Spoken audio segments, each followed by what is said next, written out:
Hi knitting friends, Shaina Bilow here. In today's video I'm going to demonstrate how to pick up a dropped stitch in Garter Stitch, whether you've encountered something like this, or you have something strange on the needle and you want to make better sense of it, or if you just accidentally drop something and it starts running away. I have two different crochet hooks with me for this fix. The first one is a standard crochet hook and it's about the same size as my knitting needle. And the other is a double-ended crochet hook. So you'll see there are hooks on both sides of this piece. You can use Tunisian crochet hooks for this. You'll see how I use this tool in a moment. But this can come in handy. All right. So the first thing I want to talk about here with the garter stitch is that generally when we pick up a stitch using ladders, when our hook is coming from the front, we end up getting all flat stitches. I say knit stitches, but all of these kind of beautiful flat stitches right here that look like a little letter V, nice and clean and crisp. Garter stitch has alternating flat stitches and bumpy stitches, flat stitches and bumpy stitches. And what's a bump on one side is flat on the other. So if traditional picking up, say in stockinette stitch, requires you to have your hook in the front of the work and just grab ladder after ladder and pull through, you'll end up with all flat stitches on one side, just like this. And that's a problem. We want to make sure we're getting that garter texture, that we're maintaining the texture of our stitches as we pull out. So one way to do this is to drop your stitch to where you see this bump right here. There's a garter bump. So I know my next stitch needs to be flat. If I come at it from underneath, so I've got my hook in the very last stitch, I've got my fingers behind these ladders so I can see them more clearly. I'm going to come underneath the first ladder and bring it through. And there's the divot in my garter stitch right there. Now for this stitch, I actually need to pick it up from behind. So I can do this one of two ways. I can either turn the fabric fully around while pinching the stitch so I don't lose it further, grab it and pick this up, or I can pick it up from behind. So I just picked up that one stitch and I created a new divot on this side, which would be the bump that was missing on that side. It's a little confusing at first, but essentially we're trying to create bumps and flat pieces.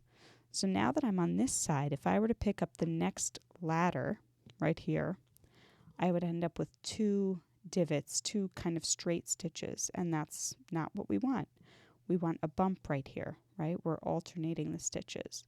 So what I'm going to do, I could either turn it around like I just showed you, or I can bring that to the front. Bring this strand to the front with my crochet hook from above coming down into the stitch. I'm going to drag that stitch through. And that creates the divot. It's almost like the purl stitch equivalent of picking up. And here for the last ladder, that one can be done straight because we want the V here. And then this goes on the needle and we've picked up. So two techniques. You can turn the work with every stitch so that you're always picking up from the front and the front is just alternating sides. Certainly that comes with a little bit of caution because you could risk dropping your stitch further, and with all that turning you might lose track of where all your ladders are. So I'm going to show you this other technique where we use this double-ended crochet hook. What's neat about this is that it picks up the way I was demonstrating here from above. It picks up automatically without needing to move your crochet hook. So I'm going to drop a bunch of stitches. Here I am right above a bump. I'm going to insert my hook in so I know my first stitch is a traditional straightforward. So I've got my finger behind, I'm picking up the ladder. Then I'm going to bring this crochet hook underneath the next ladder, which also aligns with these bumpy stitches. and I'm going to bring this hook up and above. So I haven't dropped this stitch at all. My hook has stayed on it. And then scooping with the hook, I'm bringing that next stitch through. And then I flipped the hook upright. Now I'm going to grab the next stitch like a knit and then come underneath the next bar, pull the hook to the other end, come up behind the bar, and drag through. And as I dragged through, I flipped the hook. So the hook went down and then flipped up. And now it's in position for the knit. I come under the purl bump, bring my hook to the back so that it's above that bar. And here's the flip. I'm going to grab that straight through and then flip up right, and then I'd be ready for the next knit stitch.